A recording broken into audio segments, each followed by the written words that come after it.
중앙에서 우측으로, 우측에서 중앙으로, 최종적으로는 중앙에서 좌측으로 다변화했기에 복귀하는 스토크 수비진들이 우왕좌왕할 수밖에 없었다는 것도 이 역습 장면의 포인트 중 하나입니다. 현대 축구에서 빼놓을 수 없는 키워드 역습.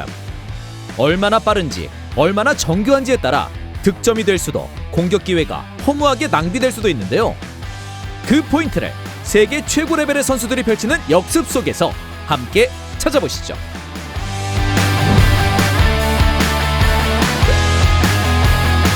물론 이전에도 각 팀들은 역습을 중요시했지만 최근 들어 그 중요도가 더욱 올라갔습니다. 대표적인 이유로는 역시 수비 전술의 발전을 꼽을 수 있죠. 이전과 달리 조금 더 체계적으로, 조금 더 과학적으로 수비 전술을 준비해오기 때문에 지공 상황에서의 득점 가능성이 훨씬 줄어들었습니다.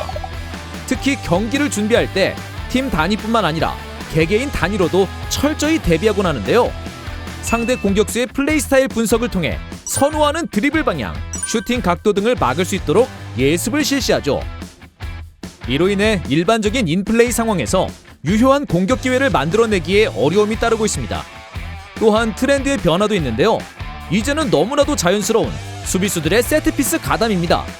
대부분의 센터백들이 큰 신장을 보유하고 있고 이는 헤더에 큰 강점이 있다는 뜻, 즉 세트피스 상황에서 활용도가 강조될 수밖에 없었고 대부분의 팀들이 코너킥 또는 프리킥 상황에서 센터백들을 공격에 가담시키곤 하죠. 이는 상대팀에게 위기이자 곧 기회가 되곤 합니다. 수비 성공과 동시에 빠르게 치고 나감으로써 센터백들이 미처 복귀하지 못한 공간을 노릴 수 있는 것이죠.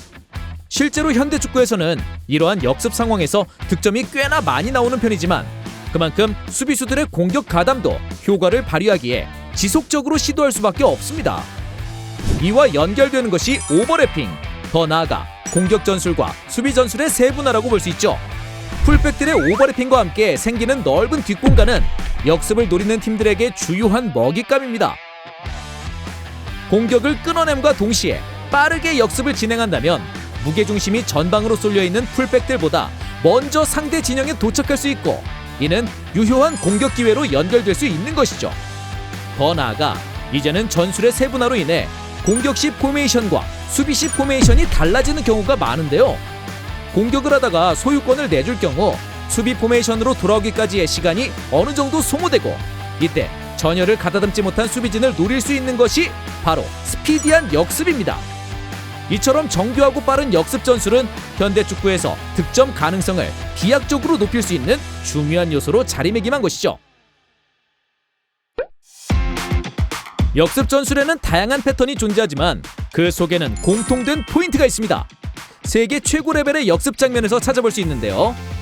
자, 먼저 15-16 시즌 맨체스터 유나이티드가 스토크 시티를 상대로 만들어낸 득점 장면입니다. 박스 안에서 공을 탈취한 것부터 시작해서 여러 차례의 패스워크와 센스 있는 플레이를 통해 최종적으로 마샬에게 공이 전달됐고 이를 받은 마샬이 환상적인 피니시를 통해 득점을 뽑아내죠. 라인을 올렸던 스토크가 저지하기엔 너무나도 매끄러운 역습이었습니다. 이 과정에서 유심히 봐야 하는 것은 바로 전진 패스를 시도하는 선수인데요. 제일 먼저 중앙에서 잡은 린가드가 완벽하게 돌아서지 못했기 때문에 자신이 전진 패스를 전달하는 대신 시야를 확보한 캐릭에게 패스합니다. 이미 최적의 판단을 내린 캐릭은 측면에서 내려오고 있던 루니에게 다이렉트로 연결하죠. 자, 여기서 루니의 판단도 빛났는데요. 루니 역시 압박을 받고 있던 상황이기 때문에 무리하게 전진하지 않고 따라오던 다르미안에게 패스를 내줍니다. 상대적으로 자유로웠던 다르미안도 지체하지 않고 전방으로 내질렀죠. 마지막은 마타의 판단입니다. 측면으로 상대 수비를 끌고 나오면서 중앙에 공간을 만들어줬는데요. 자신의 주변에는 2명의 수비가 있었기 때문에 자유롭게 올라오고 있던 루니에게 센스 있는 패스를 내줬죠. 이후 반대편에 있던 마샬이 깔끔한 마무리로 득점을 완성시킵니다. 이 과정에서 단 한 명이라도 드리블을 시도하거나 무리하게 돌아서려 했다면 이 장면은 절대로 나올 수가 없었죠. 또한 역습 방향이 중앙에서 우측으로, 우측에서 중앙으로, 최종적으로는 중앙에서 좌측으로 다변화했기에 복귀하는 스토크 수비진들이 우왕좌왕할 수밖에 없었다는 것도 이 역습 장면의 포인트 중 하나입니다. 자, 다음은 맨체스터 시티의 역습을 만나보실 텐데요. 세트피스를 막아낸 조아트 골키퍼가 우측으로 뻗어나가는 다비드 실바에게 공을 내던집니다. 이후 실바는 천천히 드리블을 시도하다 순간적으로 뒷공간을 파고드는 아구에로에게 연결하여 깔끔한 득점을 뽑아내죠. 실바의 환상적인 패스, 아구에로의 움직임도 정말 좋았지만 이 장면에는 정말 중요한 요소가 포함되어 있습니다. 자, 바로 콜라로프의 헌신적인 움직임인데요. 역습 시작과 함께 공은 중앙선을 넘은 실바에게 넘어갔지만 콜라로프는 멈추지 않고 우측으로 달려나갔습니다. 얼핏 보면 그저 공을 뒤따라온 것처럼 보이는 콜라로프의 전진으로 인해 실바와 아구에로가 완벽한 콤비네이션을 만들어낼 수 있었죠. 자, 실바가 드리블을 시도할 당시 같은 선상에는 아구에로만이 유일한 맨시티 선수였습니다.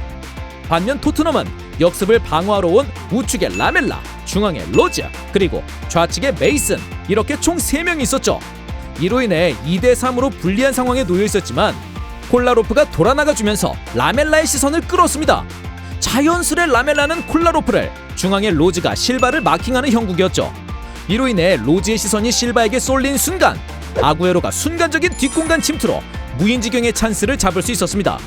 순간적인 상황 변화 속에 아구에로의 마킹에 대한 책임 소재가 애매해졌고 메이슨 역시 판단에 어려움을 겪을 수밖에 없었는데요. 단순하지만 끝까지 달려와줬던 콜라로프의 돌아나가는 움직임이 이러한 찬스를 만들 수 있었던 것입니다. 마지막은 당연하지만 너무나도 중요한 역습 속도와 방향입니다. 자, 아직까지도 회자되는 월콧의 질주 장면인데요. 제라드의 헛발질과 함께 공을 잡은 월콧은 이후 속도를 줄이지 않고 전진, 또 전진을 외칩니다. 2명을 연달아 제쳐낸 후 이어 마스체라노, 키피아까지 무력화시키며 아데바요르에게 공을 전달했고 이는 득점으로 연결되죠.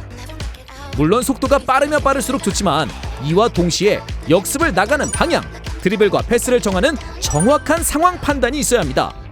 이 과정에서 월콧은 자신이 드리블로 치고 나올 수 있다고 판단하여 이를 성공시켰고 또한 중앙의 동료 선수들이 달려나가는 상황이었기에 동선이 겹치지 않도록 우측으로 뻗어나갑니다.